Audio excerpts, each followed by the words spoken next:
আসসালামু আলাইকুম, welcome back to my channel. আমি আপনাদের সাথে আমড়ার আচার কীভাবে বানানো যায় সেটা শেয়ার করতে আসলাম। তো আমি গাছ থেকে টাটকা আমড়া পেড়ে নিয়ে এসেছি। আমাদের গাছে অনেক আমড়া হয়েছে, তাই ভাবলাম একটু আচার বানিয়ে আপনাদের সাথে শেয়ার করি।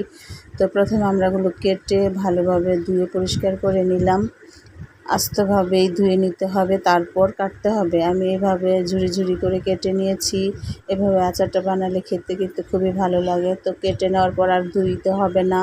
এখন চিনি দিয়ে ভিনেগার এবং লবণ দিয়ে মাখিয়ে রেখে দেব 1 ঘন্টার জন্য।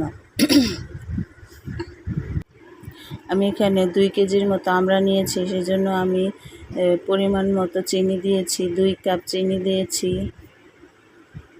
দিয়ে এখন মাখিয়ে রেখে দেব। তারপরে এই যে দেখুন 1 ঘন্টা পর কতটা পানি বের হয়েছে। এখন এটা আমি জাল করে নেব। চুলার আঁচটা বাড়িয়ে দেওয়া যাবে না, মিডিয়াম টু লোতে রেখে দিতে হবে। এখন কিছুক্ষণ জাল করে নেওয়ার পর আমি এখন সামান্য পরিমাণে হলুদ, মরিচের গুঁড়ো দিয়ে দেব। দিয়ে কতক্ষণ নেড়ে ছেড়ে রান্না করে নেব। এখন আমি আচারের মশলাটা তৈরি করে নেব। এখানে আচারের যে মশলাটা দোকানে কিনতে পাওয়া যায় প্যাকেটে, সেটা আমি ভেজে সাথে শুকনো মরিচ ভেজে ফাঁকি করে নিয়েছি। এই দেখুন আচারের মশলার গুঁড়োটা আমি আচারের মধ্যে দিয়ে দিলাম।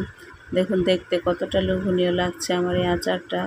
খেতেও কিন্তু দুর্দান্ত লাগে, আপনারা বানিয়ে দেখতে পারেন, অসম্ভব মজার।